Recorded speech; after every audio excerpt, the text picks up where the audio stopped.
Welcome to ETF Edge, your go-to place for everything exchange-traded funds.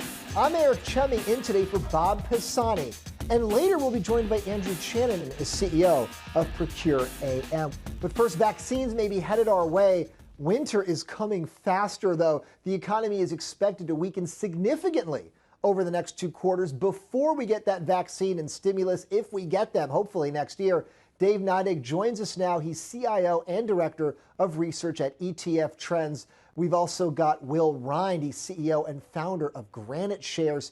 So, Dave, with the markets caught up in this tug of war between hopes for a spring reopening and fears of a dark, dreary COVID winter, is the rotation back into cyclicals maybe happening a little too early? Yeah, I think it's happening quite frankly, very, very much too fast. I think there's very little chance the economy is going to be real gangbusters over the next 6 months. There's really no chance for any significant stimulus, really, frankly, probably before February. And whether that stimulus is enough to do anything but maybe keep the consumer economy alive, I think really remains to be seen. And I don't see a lot of real rosy things on the horizon until we have that broad distribution of a vaccine. And I think that's much further out than people are really counting on. I think we're talking about next summer, not just sort of a magical airdrop of vaccine in January that somehow solves all these problems. So I think the right thing for investors to do is think about what's been working during the pandemic, whether that's something like the direction work from home ETF, WFH, which obviously has gotten a lot of play, but it's been hugely volatile, right? As people see this news, they somehow think that because we get a vaccine announcement, all of a sudden we're not going to do Zoom calls anymore. That's not the way this works. I think those folks that have been winning in the COVID economy, if you will, are going to continue to win going forward. Will, that's actually something I wanted to mention to you. It's just because we have a vaccine, like we just heard, just because we have it, it doesn't mean COVID goes away. It doesn't mean everyone's using the vaccine. Even if they get the vaccine, even if COVID goes away, it doesn't mean people are going back into the office. It doesn't mean they're moving back to the big cities that they just left. So how do you play this situation when you're really trying to play Nostradamus on a lot of factors about how people are going to behave? Yeah, no, it's a good question. I mean, I think the simple thing is we're not out of the woods yet for all the reasons that you've just brought up. And therefore, I think one thing that we can be assured of is that there will have to be more stimulus, at the government level, both the government and, the Federal Reserve as well. And that, the upshot of all of this will be there'll be more volatility in the market. So for me, I think gold is still a good play in this particular market environment, as people look for a hedge to the market volatility that we're seeing. Dave, I'll send it back to you. Like we know the vaccine. Oh, go ahead, Dave. Go ahead. I was just going to say, I think the opportunity here is not to necessarily try to pick the next winner. I think we realize that's probably a bit of a fool's errand. But if you're looking to sort of think about your equity allocations over the next 6 months, I'd be looking for signs of weakness. And that doesn't mean going and buying the most beleaguered, the most beleaguered ETF and the most beleaguered sector. But if there are things like the work from home ETF or, say, online consumer ETFs, technology ETFs, that we really have some pretty fundamental beliefs about why they're working and why they'll continue to work, I'd look for weakness there. I'd be very reluctant for anybody to be chasing, say, energy, because energy all of a sudden seems to be having a good day. I think the fundamentals of the economy are still very, very shaky. I think most of the good news is priced in. And I think a lot of the bad news is going to be pretty bad. And it's going to be a good quarter or two before we get some of that shaken out of the system. So the market's really good at pricing in hope. I don't think the market's been particularly good at pricing in fear and reality. Will, I'll send it back to you. So just exactly what Dave was saying was something I wanted to mention. We already know about the stimulus and how maybe that's coming. We know about the vaccine. We know it's been a winner. We know it's been a loser. And there is a lot of hope price. And we're looking at all-time highs right here. So how do you tell a trader, an investor, okay, chase this, but don't chase that, because we already have all this news baked in, and maybe chasing weakness, there's a reason why that stuff is weak. Maybe it's never coming back. Yeah, that's right. And I think, also with markets the way that they are, I do think that people should be thinking about the more defensive elements of the portfolio because, risk is running wild at the moment with all of the stimulus, with all the good news that we're talking about. But yet there's still a lot of risks out there. So for me, that's that's gold in the portfolio. What we also have, Eric, is an income crisis in this country that, when before COVID, getting 5% income in a portfolio was probably somewhat optimistic. But that 5% has now become 3% or lower in this particular pandemic scenario. So now you've got a situation where people are looking for income like they never have before, and there are very, very few options for them to credibly generate a high level of income in this particular environment. You're right. I mean, income is impossible right now. It's almost basically zero. I know people, they're chasing those dividend ETFs, right? They're chasing stuff like that. And we know, yeah, you can get a high dividend because that stock is going to zero. So good luck actually getting paid out on something like that.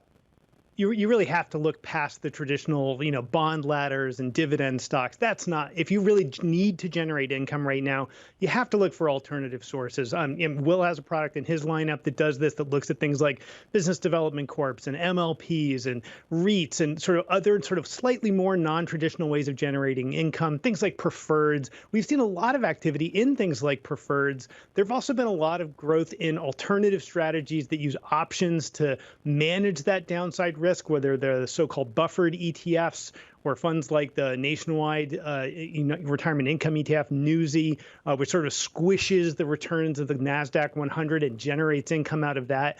If you need income, you've got to look past those traditional ways of thinking about it.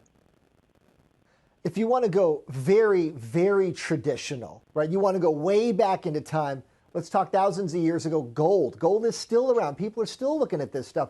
Gold prices have come under pressure ever since that positive vaccine announcement 2 weeks ago. But a lot of experts believe the precious metal still has plenty of time to shine. Citigroup actually just came out with a bullish note forecasting an average price of $2,500 an ounce next year. Will, where do you see gold ETFs headed going into the new year? Well, I think it's higher, Eric, for a number of good reasons. Some we just discussed, but the stimulus right at the top of my list would be probably the most obvious one, and the one that's certainly driven gold prices for the majority of this year in 2020. But on the back of stimulus, you've got to talk about a weaker dollar platform going forward. Also, inflation expectations picking up as a result of the two things we just mentioned. Probably most positive, at least for a number of years. And then obviously falling real yields and the continuing volatility in the market. So for me, the conditions that drove gold to an all-time high this year are very much still in place. I think it's just natural that once you get to an all-time high in an asset class, there's some consolidation afterwards, and that's what we're seeing right now in terms of the price. But the fundamental conditions are still here, and I believe that they will be here for the next 12 to 15 months minimum as well. Yeah, and if we dig deeper into the gold... Oh, yeah. Sorry, if we dig deeper into the gold story, the fundamentals of the gold market are looking particularly bullish right now, too. It's obvious to talk about things like the potential for inflation or the declining dollar. Those are big macro concerns that are bullish for gold. But we've also got very constrained supply. Remember, the gold mining industry is an industry like any others, and it's been hit by COVID just like every other industry, all the way from the mine to distribution to manufacture. All of that's been constrained. None of that seems to be opening up much. So the supply remains very constrained. And at the same time, demand has really never been higher. Investment demand, particularly ETF investment demand for gold, is at all-time highs. I don't see that changing. Whether it's just investors realizing a 5% allocation to gold is a nice way to provide some counter correlation in the portfolio, or whether it's folks just speculating that the price is going up over the next 6 months, that demand's going to be there. So you've got these big macro drivers, and at the same time, the fundamental microeconomic structure of the gold market is bullish as well. Do you put much stock, Dave, into this $2,500 number? We're at $1,800 right now. I mean, when you hear stuff like that, does that make you think twice for a second, or you just ignore that kind of stuff? I honestly, I think, these are sort of broken clock kind of predictions. Everybody's going to come out with their prediction for gold or Bitcoin or the S&P or the Dow. I tend not to pay a lot of attention to these sort of round number predictions. I tend to think much more about where the drivers, and the drivers right now do seem fairly bullish for gold. I'm not a big gold bug, right? I'm the first one to point out that gold is a non-producing asset. It's a psychological commodity, meaning it's only worth what somebody else will pay for it. But that being said, it's hard to argue with thousands of years of history of folks looking to gold as a store of value in times of crisis. And I don't know what we're in if it's not a time of crisis. That's a good point. I mean, obviously, there's no income coming out of gold like we talked just a minute ago. I actually want to circle back to that, Will, because obviously this has been very challenging chasing yield recently. So you guys actually offer a high yield, a high income ETF product. Talk about that, Will. Yeah, that's right. So our income strategy, and again, to Dave's point earlier, I mean, the whole point for us is you've got to be thinking in terms of a different way to generate income than traditional sources. Traditional sources are just not going to get you there to the kind of income bogey that you need for a real consistent high level of income. So our strategy HIPS, HIPS is the ticker, stands for high income pass-through securities. So it focuses on an area of the market called pass-through securities. And pass-through securities, just right off the bat, they're non-corporate taxpayers. So off the bat, you've got a class of securities in the market that don't pay corporation taxes. So automatically, you're starting off with a higher level of income distribution. And so these are things like business development companies, like master limited partnerships, like REITs, like closed-end funds. And when you blend those together, you can actually generate a very high level of income. So right now, HIPS generates about 10% income per annum. And a lot of people start by thinking, how on earth do you generate 10%? Like, how is that even possible? And I start by telling them that there's a class of securities out there. REITs, obviously, most people understand and know, but perhaps some of the other areas of the pass-through market less well. But these are securities that are out there in the market that are paying high levels of income, but blending those together in a diversified portfolio is something that does generate a real way to generate a high level of income in this particular income-starved environment. Will, that's pretty creative, 10% income right there. Dave, that sounds pretty good. You got to be getting some HIPS in your portfolio, right? Well, the challenge is, look, I think HIPS is a really interesting way to approach this market.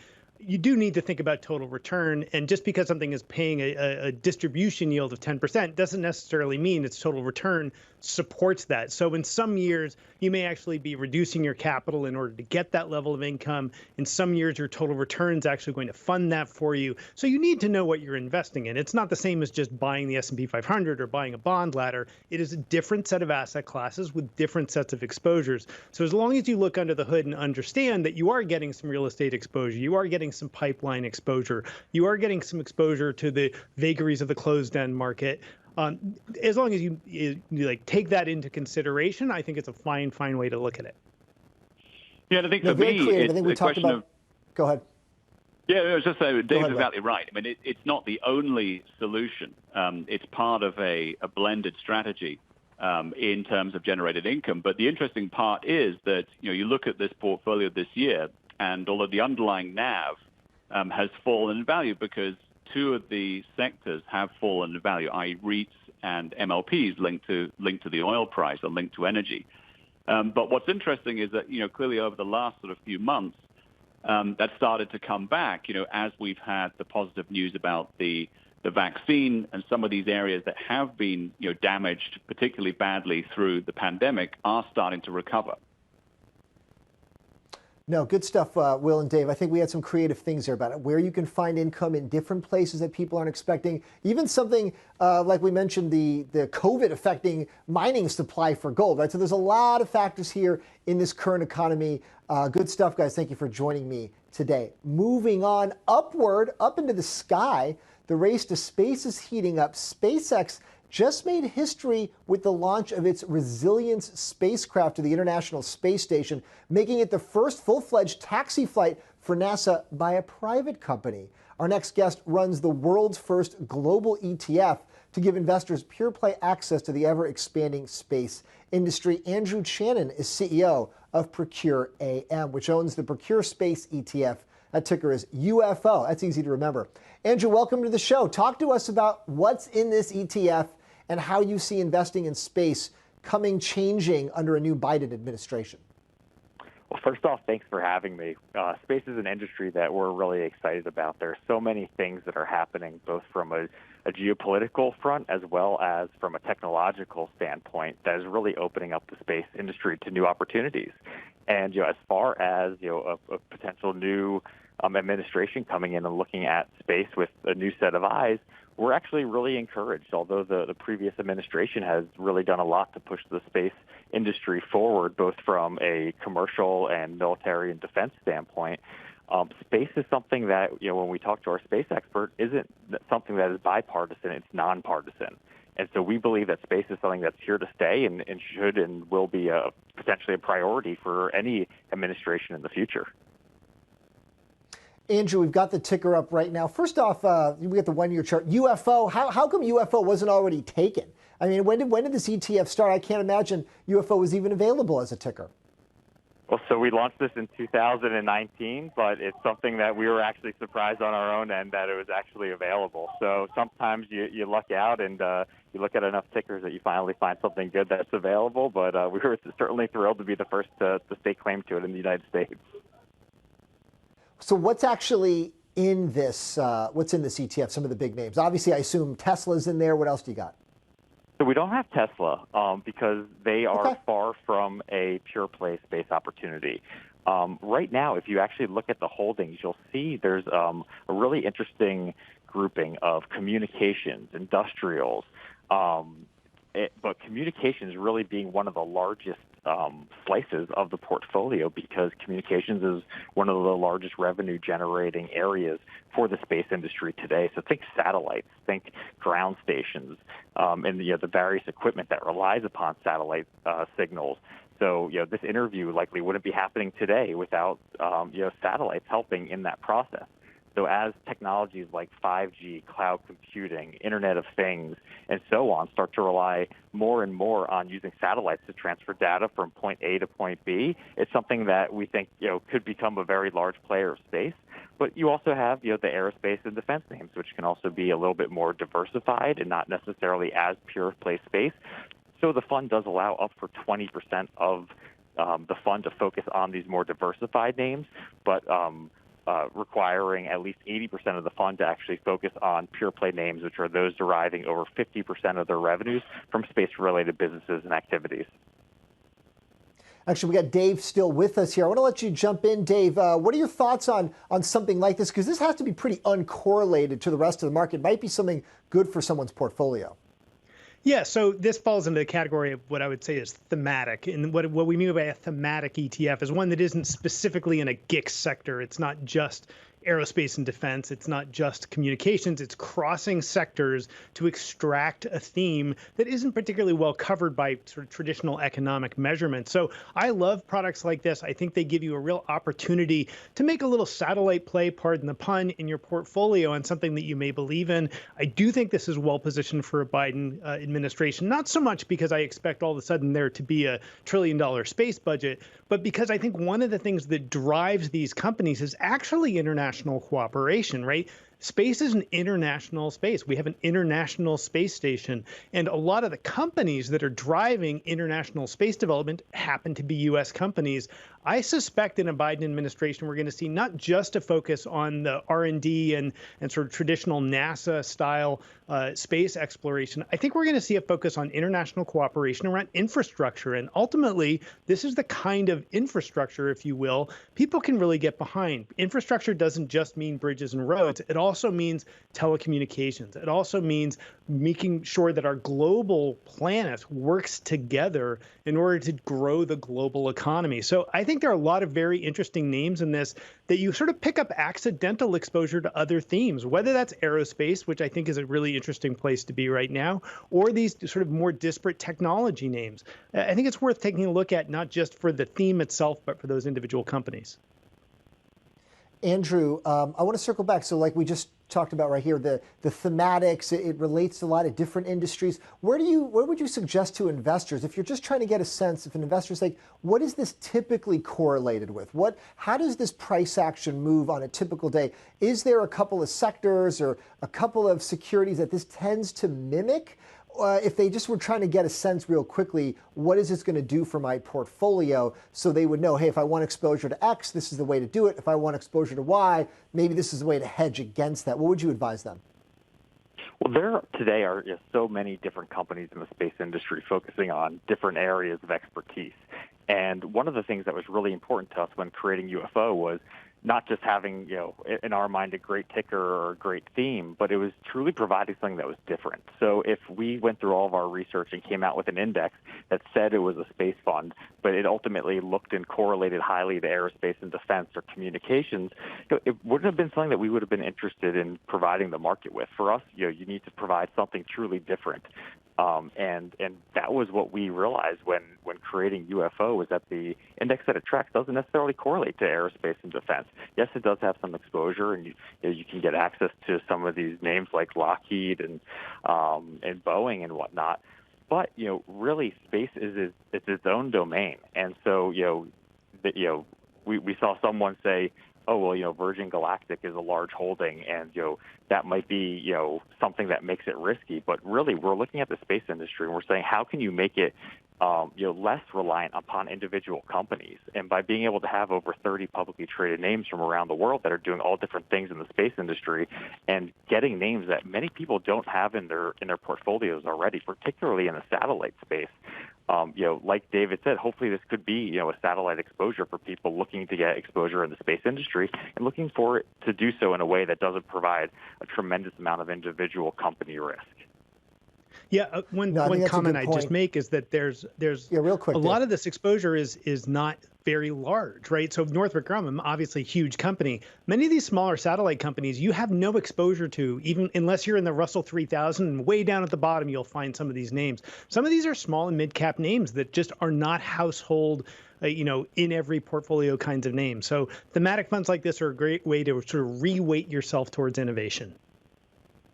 No, exactly. That's exactly what I was going to say, Dave, that there's a lot of names. We put up the graphic. These are not household names, not getting a lot of play on CNBC, so people can get some exposure to some different things that is usually in their portfolio. Thanks, guys. Appreciate the conversation. Very good. That does it for this week's ETF Edge. I'm Eric Chemi. My thanks to Dave, Will, and Andrew, all three of them, for joining me here today. And thank you for watching. You can find all of our latest videos right here on our website, etfedge.cnbc.com. And don't forget about the ETF Edge podcast, where we go in depth on a whole universe of topics. We'll see you next Monday, same time, same place. Have a good Thanksgiving week. Get the ABCs of ETFs with the ETF Edge newsletter, your weekly update on the hottest trends in the nearly $4 trillion market of exchange-traded funds, expert analysis, actionable ideas, and exclusive insight from host Bob Pisani. Sign up now at cnbc.com/ETF Edge newsletter.